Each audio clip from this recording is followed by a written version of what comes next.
Welcome to The Fierce Pivot, where we discuss how people made pivots in their lives, careers, and other areas. I'm your host, Jen, and please make sure to follow The Fierce Pivot on Instagram. Also, please note that this was recorded prior to the COVID-19 announcement, so there is a little over a year time difference. Today, we are speaking with John, who started his career in engineering, then pivoted to public accounting, and then pivoted to paid media marketing. So without further ado, let's begin. Thank you for, inviting me and having me share my experiences and my journey in what has probably been the last 11 years. And I've gone through several different industries, have a lot of experiences. So it's still a learning experience through and through. I'm still trying to understand, is this what I want to do, even where I'm at right now.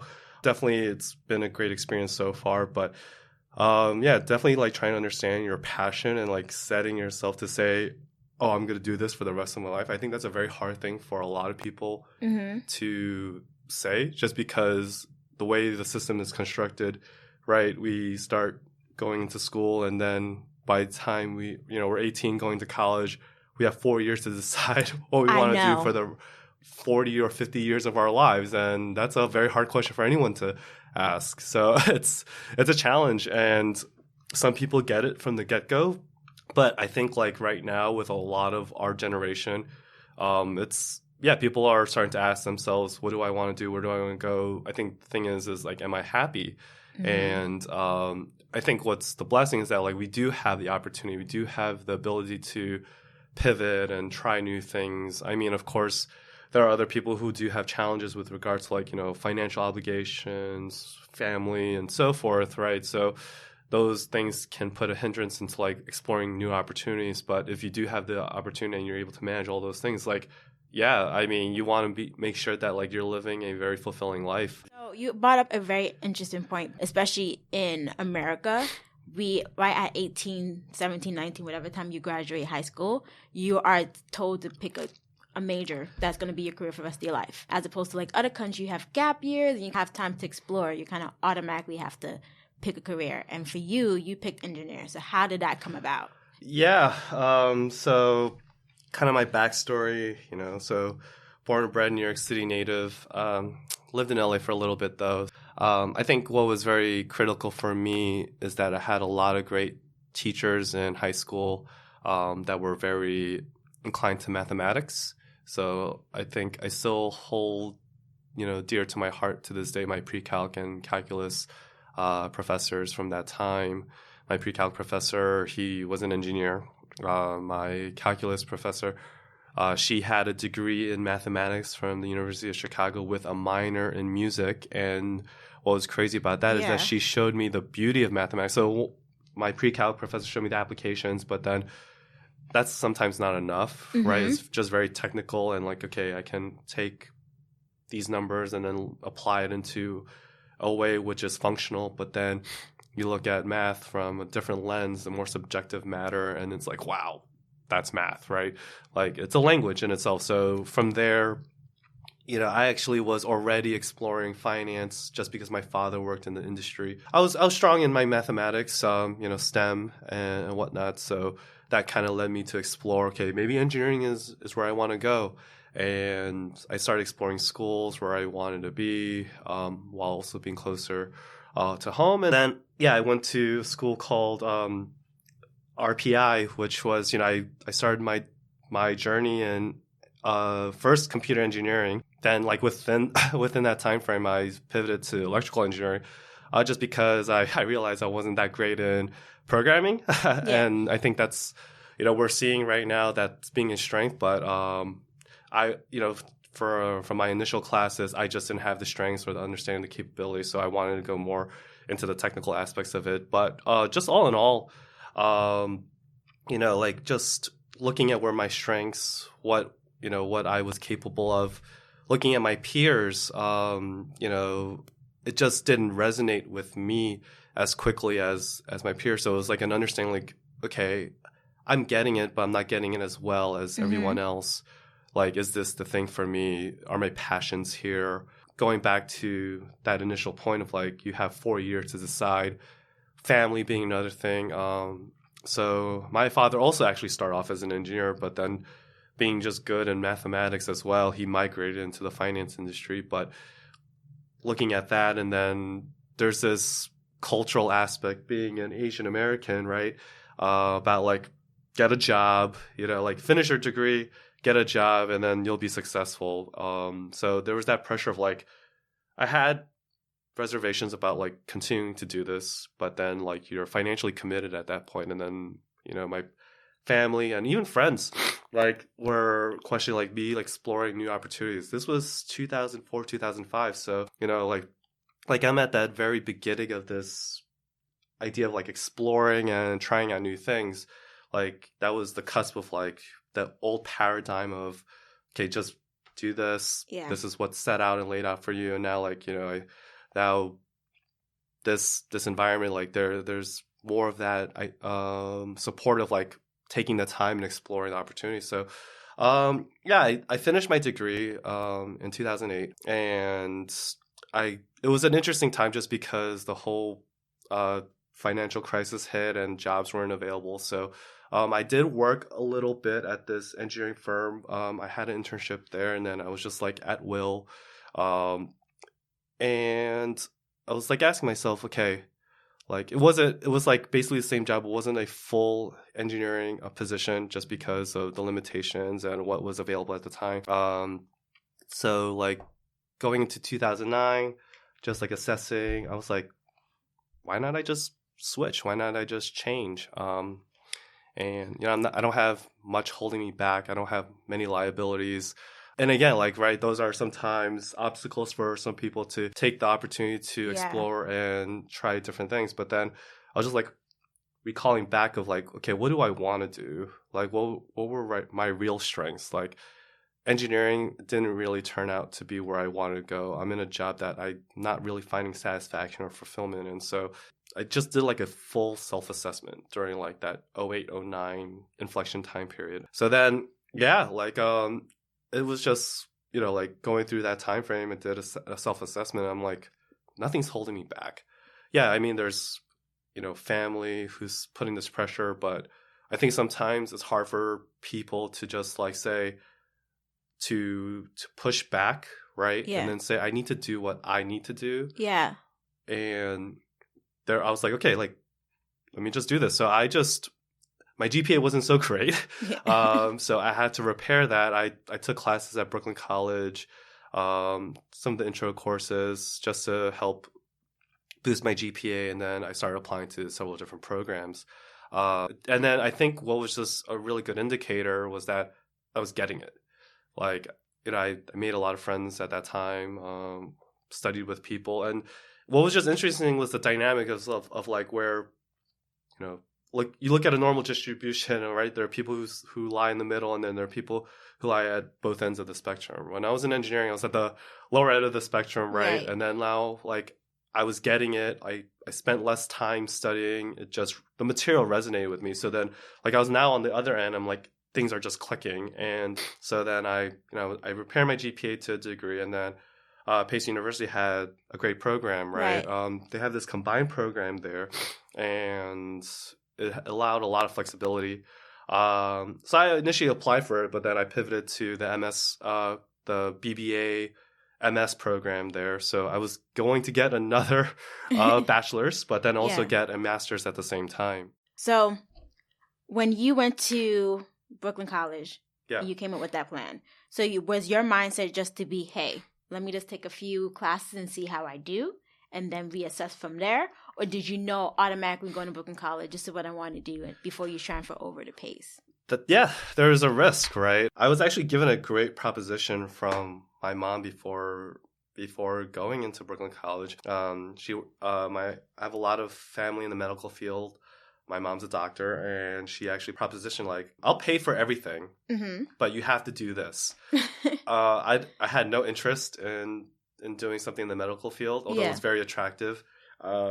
Just the skill set I think I would have been able to manage it and be capable, but again, like it wasn't something I wanted to do. Like just because I wasn't good at engineering, great. But I didn't have that inclination. Like, yeah, like you're gonna cover me financially, but it still wasn't what I wanted to do. Which was a great decision because a lot of people would just do it because, hey, I have to pay for it. Let's see how it goes. But you knew, you kind of put a stand like, hey, I don't want to do this. I feel like I have something else that's greater for me or something that was more of a fit for me. But there's still that risk of like, okay, I'm going to take this coursework. I'm not sure if I'll still get it, right? Yeah. But I had to try, right? I think you have to take the risk and at least try it. And then like, if I had gone through the motions and the material still wasn't clicking, yeah, that would be that's another scenario that thankfully I didn't need to explore. I know some people will go through that and then they'll still try something and they're still not good at it. That's a totally other existential question that I don't have the experience to give, right? I don't know how to address that question. But yeah, like as you said, there would have been a deep reflective period of like, I'm still not doing this. Yeah. What do I do? Yeah. And then I would have to go through the motions again like I did in 08, 09 and then figure out like, what do I want to do? How to do this again? So when you were thinking about what I want to do next, some people, like you said, you talked to your friend. Was that the only person you talked to and you kind of made a decision, or how did you come about it? Yeah. I talked to, well, not just him, but like a lot of other people. He was just the one that out of everyone. Yeah. I cannot, like I can recall so easily talking to so many people. Yeah. And then like he was literally the only champion on my side. Which everyone needs that one person. And that's hard when at least you have someone to back you up. Mm-hmm. That speaks so much to at least, just having a support system, right? And then, just going solo, that's not easy, right? People are strong and strong-willed, but it's hard to like summon that sometimes without someone just like helping you bring that also up. I definitely talked to a lot of people, talked to people in the industry that I also knew, and friends. And then I think it's just, again, like going back to like, what were my strengths? What were my passions? Or like, what were my interests per se? Like I definitely had a significant interest in, finance, accounting, the markets, the dynamic of the industry itself, like what was happening. I think especially during that time frame, there was so much going on, especially with regulation and how the industry had to like do assessment on itself. So it was primed as a great place to be in, given like all the changes and then wanting to be a part of that too. And yeah, there's like for myself and how it was depicted then, it was just a place that I felt that like my strengths would play best at. Yeah. So I think like, you can't just come up, you just can't say like, oh, I want to do this, but you have to also make sure that like, do I have like at least some of the qualities and skills that allow me to go into that industry? Like I wouldn't go into engineering like if I wasn't strong in mathematics, like per se. I think you always have to like do a self-assessment and then understand, okay, what skills, can I leverage to go into that field? So like going back to like, Pace University. Pace University, right? So you're in that and you're doing the accounting and finance combined program. And at that point, you started doing internship, or did you start doing full-time jobs within that accounting and finance area? Yeah, I'll definitely go in there. Like again, like Pace isn't, Pace is a great university, but there's definitely this approach. If you're not like at a target school, therefore you're not able to migrate into certain industries within the financial sector, primarily iBanking. Well, it just makes it harder. Yeah. It's not impossible, but it's not easy. It's difficult. It's more challenging just because there isn't a natural route, whereas some schools have a direct relationship with that recruiting team. Yes. I remember this one banking firm I went in. It was a meet and greet and say what you can do beyond the Big Four. And then I get the most harrowing words from the recruiter, apply online. Yeah. But, you're applying against a sea of candidates, thousands of people. But I think like I was just able to identify, let me build this relationship with the recruiter. I know everyone's like talking to some of the more senior people and trying to schmooze them. But, the gateway is the recruiters at the end of the day. They control the applicants who they see. And I think I was just in a very beneficial position of like first asking the right questions, talking about my background. And then, yes, I got those words. But what I did, I went immediately home. I applied online. Yeah. I wrote an amazing cover letter, and that led to a great opportunity at this significant investment investment banking firm.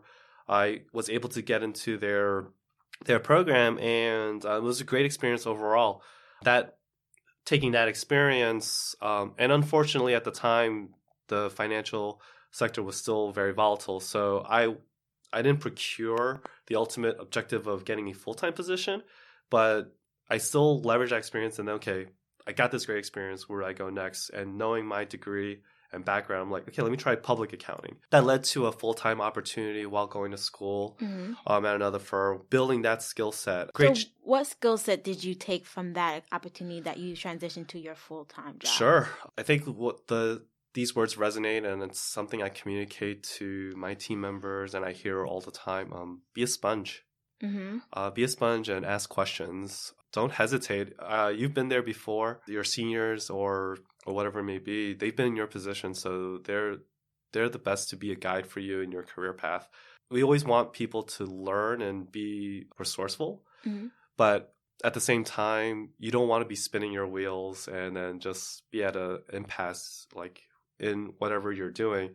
So yeah, be a sponge and ask questions. I think those have been critical because I'm not an expert at everything. I know there's someone who knows the knowledge, and I can like just easily ask a question. They'll easily give it to me instead of like me just like burning through time and wasting resources on my end, right? So yeah, be a sponge. I know that's something that a lot of places always talk about, but it doesn't really hit hard until you start working at a place, and then you understand that, oh wow, things move very fast, and there's just so many deliverables and tasks moving right now. How do I manage that, right? Yeah. So yeah, like I think like just absorbing everything as best possible, asking the right questions, and then trying to like just prioritize things in a clear and concise way so that you're able to just nail the things that you need to do, so that like it makes your day to day, like whether it's in school or professional, even personal. I think like those skill sets, that experience has just let me figure things out in an easier way. So yeah, I was able to leverage that learning experience, and then you went to a public accounting firm and you spent some time there. So how was that experience? And then again, how did you end up there? Was it easy path? Was it just applying online and then getting an interview, or did you have to do the same thing with the IB or investment banking, talking to the recruiters, trying to get them to know you and kind of help you lead into that interview stage to get the job ultimately? Yeah, it's a little bit of both, right? So Pace University is definitely well known for its accounting program. I think, there's so many great people that have come out of there and like have successful careers in so many different industries, not just in specific public accounting, but like across the gamut of different verticals. Yeah, you could like go on the website and see like some of the significant alumni who've graduated with accounting degrees. So that speaks to itself with the accounting program there. I think I was just fortunate to get involved in a lot of different organizations at Pace University. I'm going to call out one that we're part of together, Beta Alpha Psi, right? I think that organization is so amazing to give people the resources to build relations internally there, right? And then work with people who do have the experience or do have the skills and expertise to help each other. It's very collegiate in all ways saying that. But also it's a path to like have that conversation with the people in the industry too. And I was just fortunate enough to be involved and then also build that relationship with some people and then just have my face known, right? So that was one part of it. And then also the relationship that we have, the recruitment teams at the Big Four was very robust. So that was less of a challenge of applying because we've already established that. And then the recruiters are looking for candidates within the Pace University accounting program. So I think I attacked it from all those different aspects. And it was still challenging just because you're competing with your peers. Yes. So it becomes hard because everyone is wanting a job in these companies. but I was fortunate enough to be extended an offer at one of them, and I don't think I was prepared or trained for what the industry actually entails. You hear stories. Yes. And I can second you on that. You can do the internship, you can do as much research as you want. It's not going to be the same until you start full time. Yeah. It's a totally different experience. Like even with when I was in iBanking, I was mentally prepared, and I understood like what type of personalities I will deal with, and and the level of work. I'm not going to sugarcoat. I worked some crazy hours even in that internship. I remember I got a BlackBerry. I was like, oh my God, I was a full-fledged employee pretty much. So, yeah. But like I was prepared to go into that world and what the expectations were. I think like with public accounting, like, and I think maybe that was a little bit of hubris on my end. I'm like, oh, I did baking. I like worked some crazy hours. Yeah. Right. But I think like the type of people and the personalities and just the expectations are a little bit more different there. So I don't think I geared myself for that. Which is honestly, no one can prepare themselves for that. You had an internship where you spend a long time, like working late hours. My internship, because I actually interned. Did you intern with the company? No. Not the one that I went full time in public. But either way, like I interned with that company, and they babysat us. Like honestly, you can do so much before they're like, hey, you don't get a job offer. Like it's really just once you're in the pipeline, you just got in. But when you start, those hours, those skill set that you mentioned, like prioritizing, asking questions, being a sponge is like the most important thing, because that was something hard that I wasn't prepared for. It was like a rude awakening, and it kind of took me aback for a second. I wasn't prepared. Yeah. Yeah, and it was just too much. I guess that's at first. I got adjusted to it, but at first it was too much. I was like, am I even like the right person for it? And I kind of started to doubt myself a bit, because again, you didn't think that this was going to be it. Yeah, and I think like if I'm to be honest though, it's also the incentive to work wasn't there also in public accounting. Just it's a challenging industry, and I think you really need to have passion to do it, especially given the challenges there and the limitations that they provide, you know, whether it's financial like incentive or social incentive, whatever it may be. I'm not like in iBanking in my internship, I'll be blunt and honest, you know, the pay definitely helps offset those hours, and that's definitely a comfort. But then like going to public, I think that's where I think I was disillusioned. It's like, okay, I know I did this before, but now I'm like working this and not getting this. It's like, like, you know, A plus B is not equal C anymore. I'm like, okay, the formula is a little bit different, and I'm trying to understand this input output. But again, still a great experience. I did look at like during my time in public accounting, which was approximately 2.5 years. I was in one public accounting firm, and then it was a short duration. And then I think I did another assessment of myself of, is this what I want to do? Mm-hmm.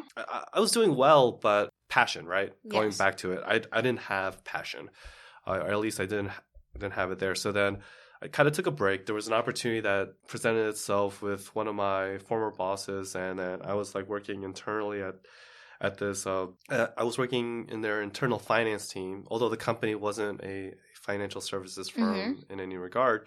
So it was like looking at it at a different lens, and it was great to see how it is on the client side and looking at that perspective. But just again, going back to how I've always kind of evaluated things, and then my full-time job where I was also going to school full-time. So that was a challenging but very meaningful experience. There was one person that I still like here and there have relations to this day, although we don't work in the same industries anymore.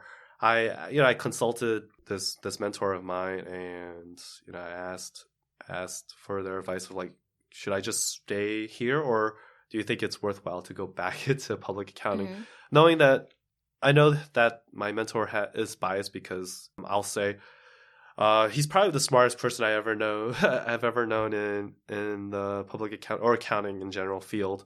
So of course he's gonna have that inclination to it. But yeah, like long story short, like his advice plain and simple is like you didn't really build enough of that experience. Yeah, you're getting it, but I think you need to go back. Yeah.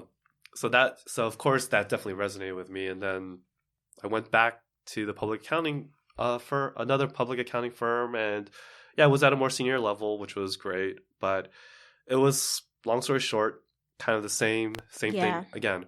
Like nothing was really different, and still the culture was probably a little bit different, but still, what you're doing every day, the expectation was still the same. Yeah, like just because I now have a different set of skills that I'm learning, right? Being supervising some direct reports, being more in a managerial position, great. That was all beneficial to my professional growth, but just the question of like, should I be in this industry?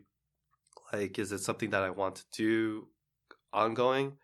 Like, they still linger there. So I just kind of put a hard stop on myself and said, what do I really want to do? Yeah. Like going back didn't really change anything. Mm-hmm. Like at least from that question that I kept asking myself. So it's like, okay, maybe just this industry in general isn't for me. Like I'm good at it. I'm doing well, but you're not happy. Yeah. That's the thing. Passion, happiness, they weren't there. Yeah. Do you think passion is important? Because I hear that a lot. I hear like, make sure your work is your passion, or make your side project your passion, like what you're passionate about, your main job. And I sometimes feel like it can work together, but you just need to be happy with every day, and your passion could be that, but it doesn't have to be that. You just need to be happy to go there. Yeah. I think you need to like, passion is a hard thing, right? Some people have it in their jobs from the get-go. Yeah. A lot of us, I think there's been studies that have shown that either like, I think there's a crazy statistic. It's like, I think 90% of people that have been polled either are indifferent or dispassionate or with their job. So that's very eye-opening, right? Yeah. So there's a whole group of people, like just for any given like population that's statistically significant, 90% will say that like either they're just indifferent or dispassionate. So, but yeah, so like where do you find passion, or is it in the job? Like just looking at what do I want to do? I think like you need to like aspects of your job, but I think you can find passion in your hobbies or your outside interests, right? And then your work is a supplement to that. It isn't the end all be all. Right. Some people it is, and and they're very lucky, but that's not everyone's path. Yeah. Like it's like to say that like, oh yeah, I love public accounting, or I love like I mean I don't know, like I'm just like thinking of like I love marketing, right? Like through and through. Like to say like, oh, this is so meaningful and enriches my life. I'm not saying that these industries don't do that, right? But it doesn't do it for everybody. Yeah. So there's some people who have, for example, if they're doing sustainability, some people have a passion for it and luckily have a job that is aiding in sustainability for the world and how we live every day. But not everyone has that. But not everyone has the opportunity to work somewhere where it is passionate about it. But I think the main goal should be you're working where you're happy and you're growing, and that you can see that there's a path and you feel like you're worth it and that you're valued. Yeah. Yeah. So, yeah. So basically, you have done public accounting, kind of left, came back, realized at this point, this is not it. So accounting and finance and marketing, two different things. How did you get there? Yeah, it sounds like a crazy pivot, but not so much when I can go into the layers. But when I had gone back into public accounting, just a good friend, actually not even a good friend, it's actually my brother-in-law who works in the marketing industry. So he's privy, he has friends and colleagues who work in finance and public accounting and understands what their skill set is. Right? We deal with large sets of data. We deal like with people all the time. And then he like understood that like I was miserable. Like Yeah. I wasn't finding satisfaction, and I think like especially so was the time commitment or not having time to myself, right? Working in this industry.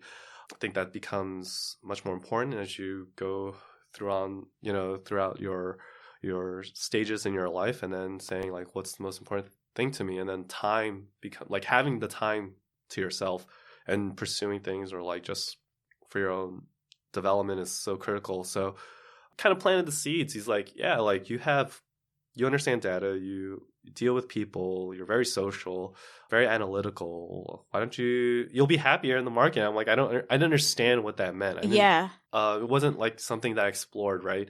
And even like pivoting to something so dramatic and different. Like I was really just, oh, maybe I'll just go to the client side, or maybe like I'll try to go to another financial services firm. Maybe it's just public accounting, right? Yeah. That's what most people do, right? They'll go to a place that is more comfortable for them. Yeah, but for me, it was just, like a whole different industry. I mean, I didn't study advertising and marketing at all, but I think like all the technical skills, that's, like those are what are really key, and they were transferable. But I was hesitant at first, right? It was very avant-garde, a very scary thought at that time in 2015. And I was exploring the industry, doing my research, and then, going through the motions. There was an opportunity, long story short, that just presented itself in the social advertising space. And then what was interesting is that I applied a lot of financial principles and analysis looking at that sector, how it's been growing, the fact that this industry has only existed. So just to put a crazy fact out there, paid advertising on social media like Facebook, Twitter, and so forth didn't really start until 2012. So it was just eye-catching, and then also looking at who's in this industry, it was very young, skewed towards like that 20, 30 millennial demographic. So the industries that, finance and accounting tend to skew towards the upper range of the age, especially the people that are senior levels.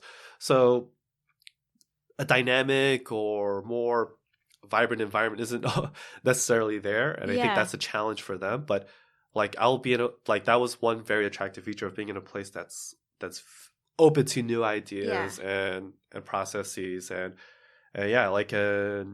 So you were able to, I guess, because it's kind of hard, because maybe someone wants to transition into marketing and you have a financial background. Yeah.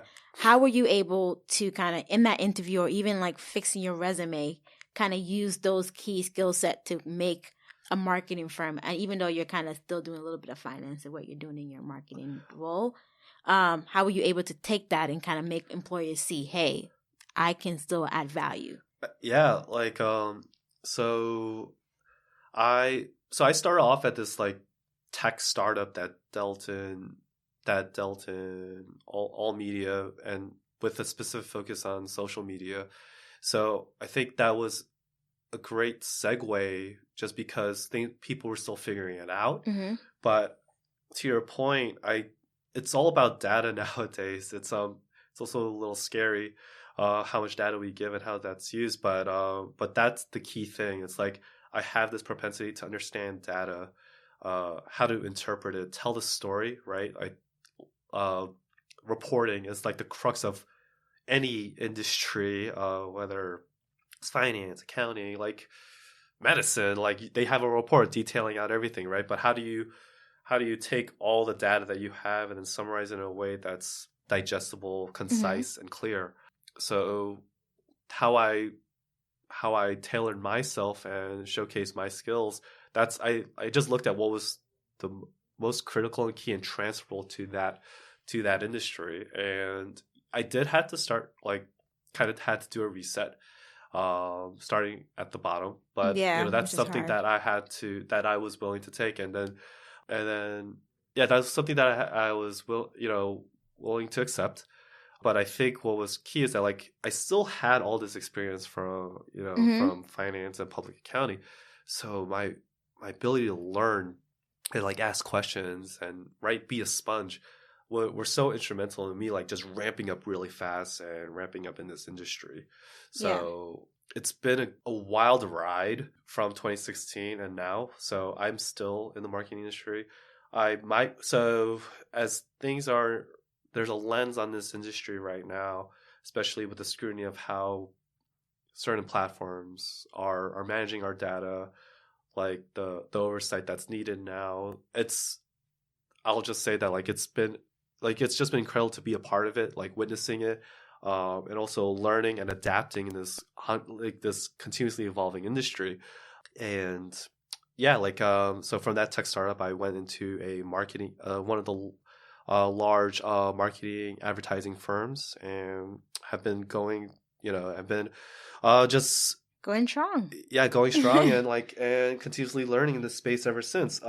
Interestingly, so there's some analog to the advertising agencies, to the big four firms. So there's definitely, I think like I've been appreciative because of what I've been in the big four and what's considered a normal there, and then what's now a normal in my current industry.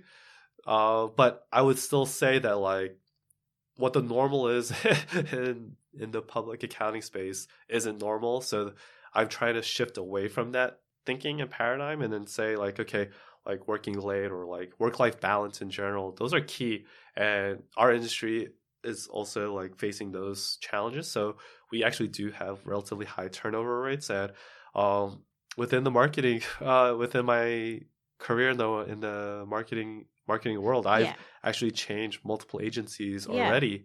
Not necessarily because it was like a question of like passion or happiness, right? I think there's certain things that like, okay, now I'm in this, I like it, but then there are like ancillaries of where do I want to be, the environment, the culture, the people. And then I think now we're more rarely than ever, especially given the skew that this industry has, that's why we're seeing this high turnover rate amongst like, I'll call it millennials. Like they're willing to just, if I'm not in a space that I'm not happy in, I'll leave, right? Yeah.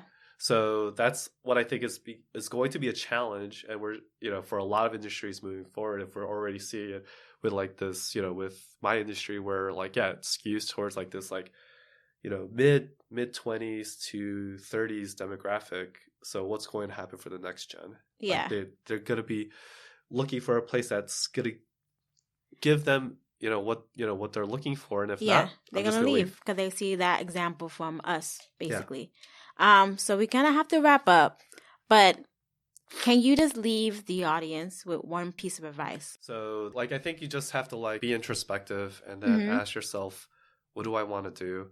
And then like, you have to talk to people and you have to have like some support network, and then consolidating all those things together and then making the best choice forward. You're not going to know if it's going to turn out right, but you have to take risk. You need to accept that.